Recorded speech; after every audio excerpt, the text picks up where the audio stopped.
২০২৪ সালের গণঅভ্যুত্থানের সময় সংগঠিত মানবতাবিরোধী অপরাধের অভিযোগে দায়ের হওয়া ঐতিহাসিক মামলার রায় ঘোষণার দ্বারপ্রান্তে বাংলাদেশ। ক্ষমতাচ্যুত প্রধানমন্ত্রী শেখ হাসিনা, সাবেক স্বরাষ্ট্রমন্ত্রী আসাদুজ্জামান খান কামাল ও সাবেক আইজিপি চৌধুরী আবদুল্লাহ আল মামুনের বিষয়ে আন্তর্জাতিক অপরাধ ট্রাইব্যুনালের রায় ঘোষণা সোমবার, যা সরাসরি সম্প্রচারিত হবে বাংলাদেশ টেলিভিশনে। গত ১৩ নভেম্বর বিচারপতি মোহাম্মদ গোলাম মর্তুজা মজুমদারের নেতৃত্বাধীন ৩ সদস্যের আন্তর্জাতিক অপরাধ ট্রাইব্যুনাল এক রায় ঘোষণা করার দিন ধার্য করেছেন। ট্রাইব্যুনালের অপর ২ সদস্য ছিলেন বিচারক মোহাম্মদ শফিউল আলম মাহমুদ ও মোহাম্মদ মহিতুল হক এনাম চৌধুরী।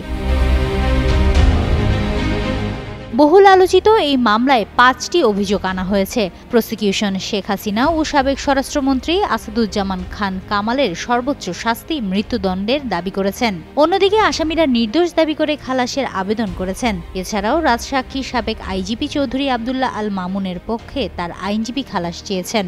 ঐতিহাসিক এই মামলায় সাক্ষ্য দেন গণঅভ্যুত্থানের প্রথম শহীদ আবু সাঈদের পিতাসহ বিভিন্ন স্বজনহারা পরিবার। মোট ৫৪ জন সাক্ষী এই মামলায় উপস্থিত ছিলেন।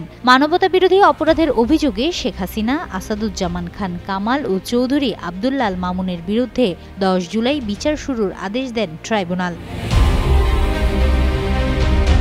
এক পর্যায়ে সাবেক আইজিপি চৌধুরী আবদুল্লাহ আল মামুন দোষ স্বীকার করে ঘটনার সত্যতা উদ্ঘাটনে রাজসাক্ষী হন।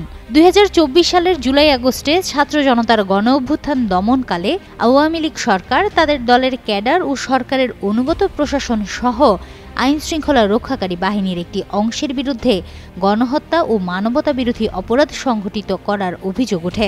আন্তর্জাতিক অপরাধ ট্রাইব্যুনালে একের পর এক এসব অভিযোগ দায়ের করা হয় এবং বর্তমানে ২টি আন্তর্জাতিক অপরাধ ট্রাইব্যুনালে বিচারাধীন রয়েছে। হিমাতুল জান্নাত, যুগান্তর নিউজ।